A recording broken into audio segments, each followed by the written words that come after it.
Hello everybody and welcome back to a new video here on my channel. Another book related video, and in front of me sitting on a TV tray or a TV table is a lot of books. I'm not gonna lie. I think this is probably close to 30 or more books, and I have a very exciting video in plan for today. Just kidding. I have 50 books exactly. Well, 50 physical books because I have a few multiple books in one. So in today's video, I actually wanted to, in a way, give recommendations, but more so say you should read all of 50 of these books sitting right here on this table. In my personal opinion. So I have a bunch of different genres. I have a bunch of semi-unique books and then some books that I know you guys have all heard, probably read. But for the most part, I feel like from my bookcases and only from my read bookcases, you are getting a very good variety of books, to say the least. So without further ado, let's go ahead and hop into today's video. This wasn't necessarily the order that I was going to do, but let's start with sci-fi because it is one of the stacks physically in front of me. I was trying to mainly pick like 3 books per genre. That didn't really happen. So bear with me. Some of these are ranging from adult to YA in some categories, unless if I specifically say like YA fantasy, because I read a lot of fantasy, but I also put a lot of my adult fantasy in other genres, or I just didn't even get them down. We're gonna start with good old science fiction. And all of these books had the tag on Goodreads of sci-fi, so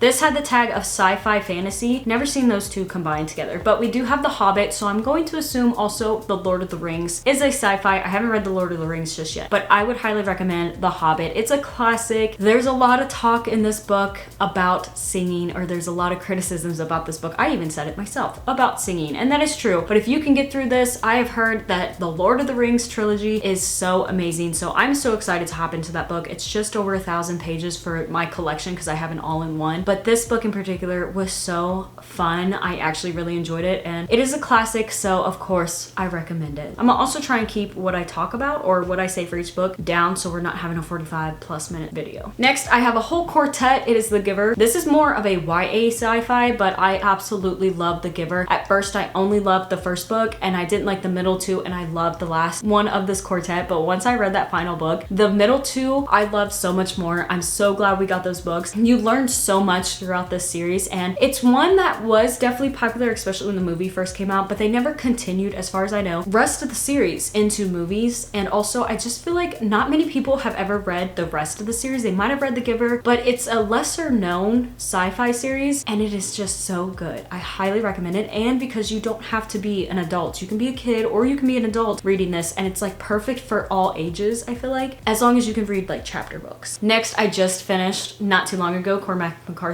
The Road, and this is the only book I've read from him, but I absolutely love this. I would say if you are a parent, especially to a son, maybe go into this book a little bit differently, or like on guard, or just be aware of some of the things, but honestly, I still love this book. It's one of those experiences that you just have to read it. You just have to kind of jump in and see for yourself. Then I have good old Red Rising. I haven't read any more in the series, just this first book. I feel like you guys have all seen the series so long. I think for the most part, I'm just gonna try out the original trilogy, and then maybe if I want to, if I love that, I will continue on with the rest of the series. But this was a decent book, I'm not gonna lie, and I can see why people love it. I just don't know if it should be recommended as much because I feel like in a way we're kind of overhyping it. So I'm not gonna talk too much about it, but it is of course a sci-fi and it is pretty decent. I think I rated it like 4.5 stars, so it's gonna make this list. And finally, for sci-fi, we have a book from a author that is really well known and also judged, and you'll know why I say that when I hold this up. However, this book in particular is, I feel like, lesser known, lesser read, and when it is read, it is so much better than the main series that this author is known for. It is The Host by Stephanie Meyer. She wrote Twilight, and this book was so good. I listened to a lot of this on audiobook at the time, but honestly, this is just so unique because you have these like alien creatures in a way, a bunch of nerves and fibers that kind of go into host or other bodies, and they kind of control, using their memories and their brains, control that body. And there's just one person, one body, one host, and one bundle of nerves that don't necessarily get along well in the beginning. And this whole story was so interesting, and I highly recommend this, especially because it is like, it's a little bit known, but I just feel like it's not as popular, and a lot of people avoid it because of who the author is. But honestly, it's so much better than any of her other stuff that she ever wrote, and it is got the ratings backed on, I think it's like a 4 point something on Goodreads. It's very well loved once you actually get into it. It might be slow at some points though, but honestly, by the end of it, it is so good. Next, we'll do a small category. I have have just 3 books from the memoir, autobiography, biography section. I don't have too many of these books, and if I do, they fall into a different category that I could say right after this category. So first off, if you're a car person, Richard Hammond's On the Edge. This is basically a little bit before, during, and a lot after his crash. If you guys know about him, then you already know about the dragster that almost killed him. Honestly, he should have been killed. He should not have been able to, in a way, walk away. He didn't necessarily like walk away, but there was just a lot of issues that happened and he should have been dead. And this is such a great autobiography and I really love this. I also love the section where his wife takes over, but I also hated that because I wanted to cry because I was just thinking about my husband and if he was in the situation, and I don't want that to happen ever. I feel so much sorrow for him and his wife at the time with everything she was going through and he was going through, and just how he was just lashing out and having issues because he had like a brain injury and he just wasn't meaning to, but that's just what he was doing at the same time. But this, if you are a car person or if you know who Richard Hammond is, I highly recommend this. Next, for World War II, I highly recommend Breaking the Code. I just read this book. This is about a daughter who is telling, in a way, the story of her father during his experience in the war, and he was in the Navy right after Pearl Harbor was bombed. He went over to Pearl Harbor and he always said he wasn't really in the war, and he wasn't necessarily in the war like you think of, but he did more for the war and in the war than he always let on. And you just discover this whole relationship and this bond between this father and daughter change, and so much information you get and you just see, I don't know, it's just so amazing. It's one of those, like, the more you read, the more pieces you get, the more you uncover, and it is just so worth it. I highly recommend this. And this was one that sat on my shelf for like a decade because I thrifted it back in like 2016 and I just never got around to it, and I'm so glad I did. And it's also lesser known. I've never seen this book besides one time in a thrift store and I ended up picking it up. So it is definitely a more unique book and it was so amazing. I don't rate memoirs, but I would have rated this one like 4.5 stars. And then again, if you're a car person, NASCAR person, this one's a little bit different, but we have Junior's memoir autobiography. I don't know exactly. This is Racing to the Finish. And this book in particular, when I first bought this technically for my husband in like 2018, I thought it was about Junior's just racing career. It says Racing to the Finish. So I was thinking it was more his career, a little bit in the beginning, more so in the middle, but a lot of it towards the end of his like retirement. It was, but it also focused more on his concussions and problems he had like that when he would get hurt during a race and then he would go race the next weekend or another weekend, and it would just keep building up, especially with concussions. This was basically his book that he wanted to get out to tell people that if you had a concussion, if you're experiencing these symptoms, this is what you might need to do, or try and seek help. Like, this was his hey, you need to know type book, and this was so great. For me, not expecting it being what it was, I really enjoyed this book, and I'm not gonna lie, I was a little disappointed that it wasn't just about his racing career, but I'm not fully disappointed because it was still very interesting, and it's fairly short. It's like 160 pages, I do believe. Yeah, about 170 pages, so not too bad. About a day's reading or a couple days reading. And next, since we talked about memoirs and such, we'll go into another category that kind of has some autobiographies, biographies, memoirs, a little bit tailored into them. We're going into my military genre. So first and foremost, we're gonna put up my favorite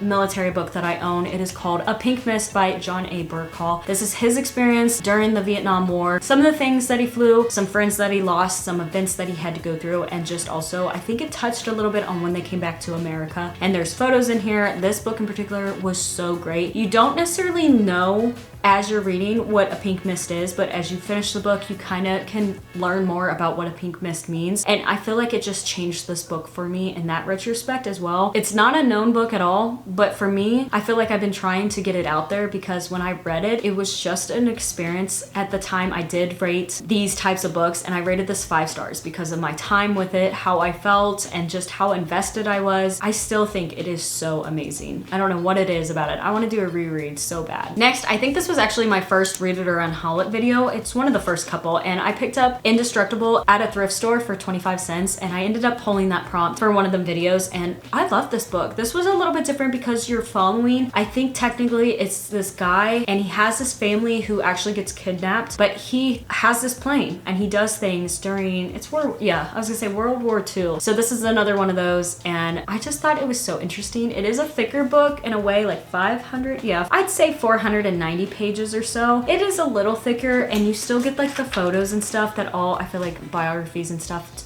have in them, but this one was just so interesting because he does things that he's not supposed to in order to try and get back to his family, and his family does things that they're not supposed to at all in order to try and escape and to just basically be spies. And I felt like both of them all around, I think he had 3 kids if I remember correctly. All 4 or 5 of these people, they were all just cool individuals and gutless at the time, and it was just so scary, some of the things that they were going through. Like if you had to be put in their shoes, but at the same time they did so well in these situations, and I love this. I love my time reading this. I highly recommend this, of course. I mean, I highly recommend all of these. I need to stop saying that. Then we have a classic. This is American Sniper by Chris Kyle. You guys already most likely know how Chris Kyle ended up dying, and it's very sad, but this book kind of tailors more of his experience when he first enlisted. I think he was enlisted in the Marines first, and then eventually he went to the Navy SEALs. He talks more about him and his wife and how his wife really did not want him to re-enlist. Reading this book, I totally understood his point, and it is so hard for other people who don't get it to understand, but there were so many critiques on this book and reviews about this book that made me laugh because I could tell that they were civilians who had never touched a foot in a war. I just find it funny reading them after reading this, and my time reading this, I really enjoyed this. This is like a classic book, I feel like. If you think of a military style book, I feel like American Sniper is high up there. And then for my final military style book, this is one that I still have yet to watch this movie, and I read this back in like 2019, 2020. Unbroken, and I see this every single time I go to a thrift store, but this book was so good. I love the message between this book and also how we have a message about God at the end of this book. I love our main character. I love some of the, I mean, I don't love some of the things he went through, but I love reading about some of the things that he went through and how he had his struggles sometimes, but he overcame everything. And just what happened on this boat in this ocean and everything like that. This was such a great book, and by the time we got to a specific part and we got to the end of the book, I really just fell in love with this book. I'm not gonna lie. I recommend this especially because it's always in thrift stores, or at least I always see it in all the states I've ever lived in. So Wisconsin, Nevada, and now North Carolina and Indiana, Kentucky. I've always seen these books. They're so easy to get your hands on. Curious about any of these books, this one is probably one of the easiest ones to find, and it is known, but also I feel like it's not that common. But because of the movie, I feel like it is like a great opportunity to read this book and then eventually watch the movie, but like I said, I've never watched the movie.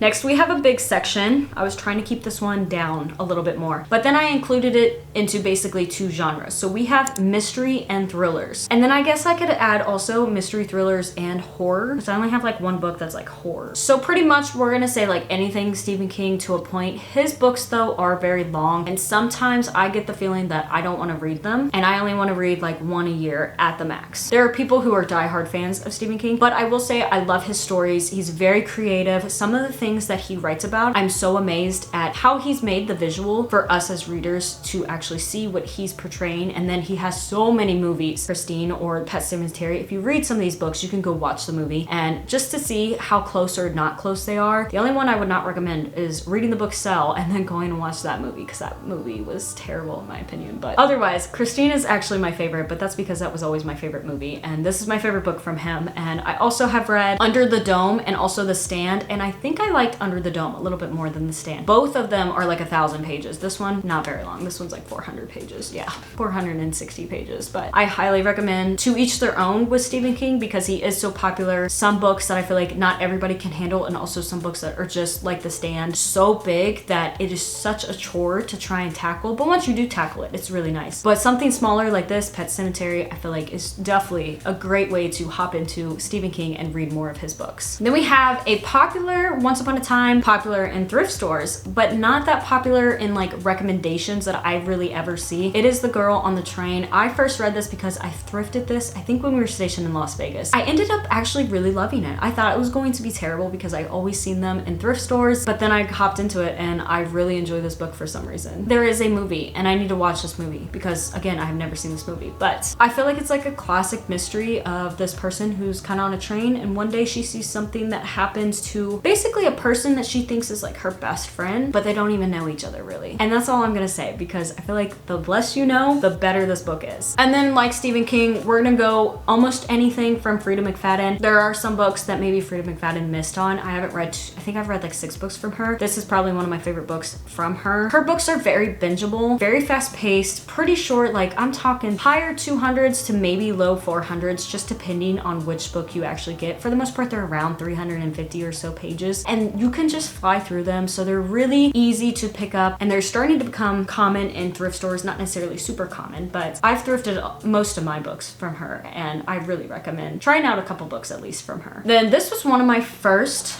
I feel like, mystery thrillers that really got me wanting to thrift more when we were stationed in Las Vegas, because I don't know, something about this book, The End of Her by Sherry Lapina, scratched an itch that I didn't know I had. I always read like mystery from another person that we'll get to at the end of this list because of Nancy Drew and Hardy Boys, if you can't see behind me. So there has been that part of me that has read those, but thrillers, I just wasn't that big. I never really picked them up. It wasn't that I wasn't that big on them, but this book in particular kind of started it a little bit for me. I had read a couple every now and then, but they weren't like this book, and I don't know, something about this book was so good to me. I enjoyed it. I know there's a lot of like hates about it, like you either like it or you don't like it, and I want to try more books from Sherry Lapina because a lot of her covers look so interesting, but this is the only one that I've ever tried. But I had to throw her on here because this was like a 4.5 star rating for me. Next, I do have Lucy Foley, and I have read 2 books from her, but I'm gonna recommend just The Paris Apartment because I thought this one was so interesting, and even though I kind of called the ending a little bit, I thought it was unique because of how this apartment is set up, how it's a big giant house in a way, divided up into little apartments, but also it's like one big family in a way. There were some secrets in here that I really loved, and going into this not knowing anything about this book, I feel like really made this book really good. Then I have Don't Let Her Stay by Nicola Sanders, and I really enjoyed this book. Again, you either love this book or hate this book for some reason. You have this couple, and the wife is actually pregnant with their kid together, but the husband had once had a relationship and the wife had died at the time, but he has a 21-year-old daughter, and she ends up living with them. And once she moves in, some strange things start happening, and the way that this book ended made me feel like my skin was crawling because I was like, oh, I don't know if I like that. Like it just pushed something in me that I've never read before in a book. And normally I don't have much emotion, but this one, like if this was real, I would have so much guilt and I would just be so sick to my stomach all day, every day long. And I totally forgot about that ending, and now that I'm talking about it, now I can kind of feel how I felt the first time I read it. So I definitely recommend this book if you have not read this just yet. Anything by Agatha Christie. I grew up reading Hardy Boys, Nancy Drews, and Agatha Christie's. You cannot go wrong with any single book from her. I've read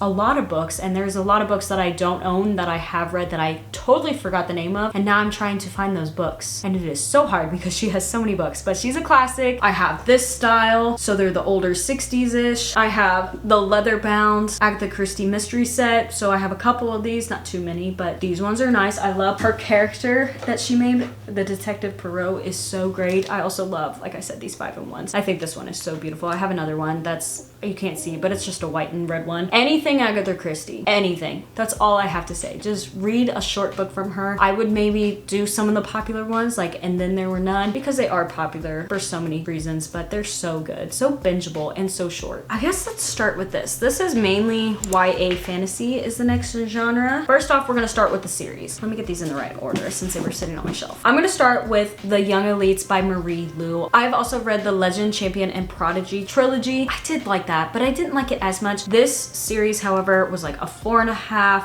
I don't remember what the second book was, maybe like a 4-star and then a 5-star. I'd say a 4.5-star series in total. I absolutely loved the final books. I thought these books were so unique. I love the, in a way, sci-fi element to it, but it's YA fantasy. I really enjoyed the characters. It's a morally gray character that we're following, and towards, I feel like the end of the second book, more so halfway through the second book, she isn't morally gray anymore. She is just straight bad. And then in the final book, you get almost in a way like a redemption, and all the rest of the characters are so unique, and their relationships and what they do, and there's some terrible things that happen. There's some death in here. I just thought this was such a great fantasy series. You can read it as a younger adult. I'd say 20s and 30s, and if you still like YA, maybe even 40s, it is just so good. And I feel like it's also one that a lot of people that I've seen that read it absolutely love the series, but it's not really talked about, especially compared to her Legend trilogy, but this is so much better. Next, if you've been to my channel, you already know if I'm talking YA fantasy, what series I'm gonna hold up next. It is the Matt Kruse trilogy by Kenneth Opel. I absolutely loved this series so much. The original book I read in like 2018 or so. I had a mass market paperback edition, and I thought about this book for so long because I ended up getting rid of it. I loved the book, and then I found in Las Vegas, I found the first 2 books at a thrift store or like a used bookstore. They were together on the shelf, and so I picked them up, and then I reread book book 1, then read book 2, and then I had to go out and buy book 3. And honestly, these covers are so perfect, especially when you read the actual book, then you know what these covers mean and they just tie into the actual story. And I think for me, Skybreaker was the best. This might have been a 5-star book, and then this was like a 4.5, and the back one I think was 4.5 as well. This series is definitely, if not a 5-star, it's like a 4.75 star series. I don't really rate like that. I just do halves now. But I'd say this is the closest to 5-star series that I've ever read. Something about it just scratched an itch inside my brain, and I was so obsessed with this when I first read it. When I reread it, I still absolutely loved it. And then we got into the second book, and I loved this so much more because it was so crazy in a way and just unique, and his plots, his stories are so good. And this is one that I've never ever seen before. Nobody ever talks about this series except for me, and I'm always trying to push the series on people who want YA recommendations because it was just that good, at least to me. So maybe it's to each their own, but at the same time, I just feel like because it is unknown, it's fairly short, like there are 200, maybe 300 pages long, and it's only 3 books. It's not that bad of a series, and they're so unique, and the characters are so good, and you kind of have a subplot of romance between the first book, but more so in the second book and the third book. The covers, everything about this. I'm gonna stop talking because I could talk so much about this series. But next, we're gonna go into a classic because you can be an adult or you can be in school still. You can read this book. I do have an all-in-one, so like this is what, 7, 8 stories all in one. But of course, I'm talking about the Chronicles of Narnia, or this series is so good. And I feel like there are some slow moments, especially because the writing style, because they are a little bit older, but this book is so good. And to know that it's based off of God and some other Christian elements, I feel like that and The Hobbit or like The Lord of the Rings is going to make me read it so much differently. And when I hopped into this book, I did not know it was based off of God. And then as I was reading, I think I seen like an Instagram or something about that, and it totally changed my perspective, and it made so much more sense. And the ending of this book, I need to watch the movies because I know I watched the first one when I was a kid, but I don't think I ever watched the other ones. Something terrible happens, but I'll leave it to that. It is such a great series, and it's a classic for a reason. And then my honorable mention is going to be An Ember in the Ashes. I have not read the second book just yet, but I rated this book 5 stars. I absolutely love this, so I can't talk too much on this as a series. One that was popular isn't that popular anymore, but I love this so much. All right, next we're gonna hop into my Western. I don't have too many books for this, but I have a few recommendations. So first we'll start with some random Westerns that I picked up at the library, and I ended up loving them so much that I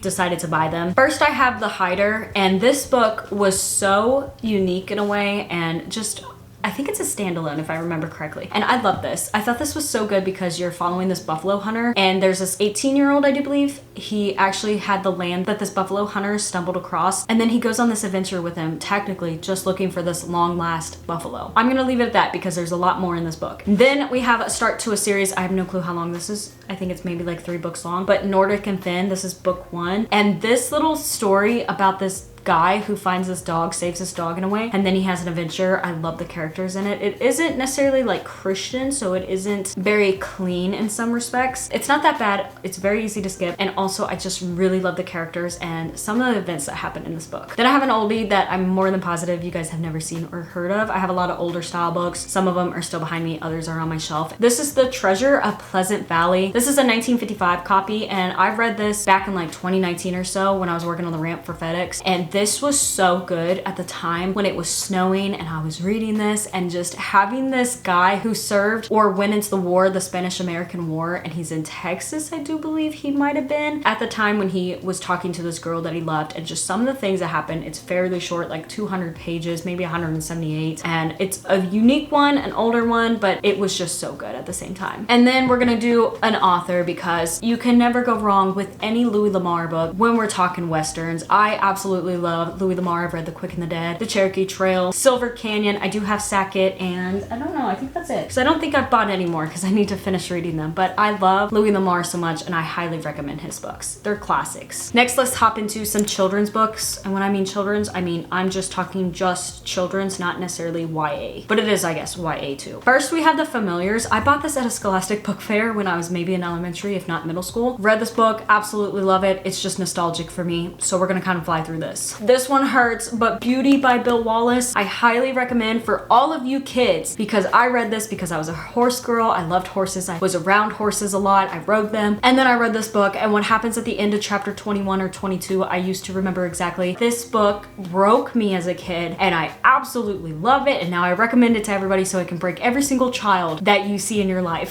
Then with the author, any book by Mary Downing Han, Mary Downing Han, whichever you want to say. All of these books, these were like the OG thrillers in my mind. These were so good. I love this. This in particular was one of my favorite books. I think because of the old farmhouse at my family farm and just how it's haunted and the way it's haunted, and just this. Like, this was that book portraying basically the old farmhouse in a different way. But any of her books were so good. They were so bingeable. They were like my favorite. So any book from her. Then of course we have the OGs, the classic like thrillers is Goosebumps. You can't go wrong with any Goosebump book. And finally, this also is kind of like a fantasy, but I'm gonna say it's like children's just. I have Darkwood by Emmy Breen. This gets a lot of nostalgia for me, but it is just so good to follow this girl who has this terrible thing that happens in her family, and or like multiple secrets in her family, and just some of the adventures that she goes on, some of the times that she's running away from certain people. This book was really good, so I highly recommend this. And I think I first started this when I was in elementary school. Lost the book, never got to finish like the last 10%. Then my mom bought it on Thrift Books when I was in maybe like middle school, and then I finished it and it was so good. Next, I'm gonna go into romance, and believe it or not, I don't read much romance, so we basically only have 3 books. I'd say anything from Emily Henry, but I'm that small, I think, percentage that doesn't really like a lot of her books. I love People We Meet on Vacation, and I liked Happy Place. I kind of liked Funny Story, but Book Lovers, especially Book Lovers, and Beach Read I did not like. So far, I'm more 50-50 on her books. So to each their own. I've only read 1 book from this author, but I've heard amazing things from this author, and also this book was really good. We have Every Summer After by Carly Fortune. I want to pick up more of her books because this was a feel-good summer type read. Even though I was at the beach, this was at a lake, I felt like I was able to binge this book. And then we have another author, to each their own, because I have Nicholas Sparks. I used to love Nicholas Sparks books, and I have 20 something of his books, and these are